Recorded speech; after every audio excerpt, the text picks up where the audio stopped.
पंडा पुजारी सब अपना काम करके चोखो मेला के साथ थोड़ी हाथापाई करके सब जैसे ही वापस आए, पंढरपुर में श्री पंडरीनाथ भगवान के मंदिर के मुख्य द्वार सारे अपने आप बंद हो गए और भीतर से ठाकुर जी ने ताला लगा लिया, लॉक कर लिया, बंद हो गए ठाकुर जी मंदिर के अंदर। सबने अथक प्रयास कर लिया लेकिन एक भी द्वार नहीं खुल पाया। पूरा दिन व्यतीत हो गया, बड़े बड़े कारीगर आ गए लेकिन दरवाजा तोड़ भी नहीं पाए, खोल भी नहीं पाए। तब अंत में सबको लगा हमने कोई अपराध किया है। चारों ओर पंडा पुजारी और बड़े बड़े वेदज्ञ, बड़े बड़े मनीषी सब बैठ गए, हाथ जोड़ करके पंडरीनाथ भगवान की स्तुति गाने लगे। बोले नाथ हमसे कोई अपराध हुआ तो आप हमें बताएं, दंड दे दें, लेकिन इस प्रकार नाराज होकर मत बैठो।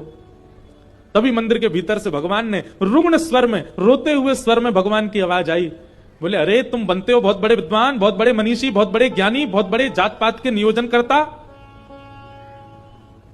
मेरे भक्त का अपमान करते हो, मेरे भक्त को मारते हो, मेरे भक्त के साथ दुराचार करते हो, नहीं देना मुझे किसी को दर्शन। और अब जब तक पृथ्वी है तब तक यह मंदिर बंद ही रहेगा, मैं भीतर ही रहूंगा। जो मेरे परम वैष्णव भक्त होंगे उनके लिए द्वार खुलेंगे, वो अंदर आएंगे, बाकी सब बाहर खड़े रहो। वैष्णवों ने प्रणाम करके कहा नाथ ऐसे नाराज मत होइए, आप बताइए हमसे क्या अपराध हो गया है, उसका प्रायश्चित कैसे होगा, कृपा करके बताओ।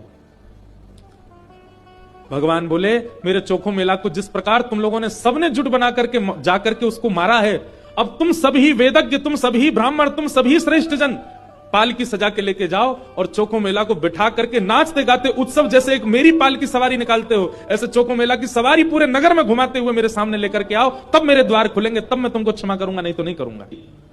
भगवान की आज्ञा मान करके गए और चोखो मेला जी को जाके प्रणाम किया। एक दिव्य सिंहासन से युक्त पालकी में चोखो मेला जी को विराजमान करके नाचते गाते हुए, आनंद करते हुए, उत्सव जैसे ठाकुर जी का उत्सव मनता उससे भी अधिक उत्सव मनाते हुए चोखो मेला को लेकर के आए।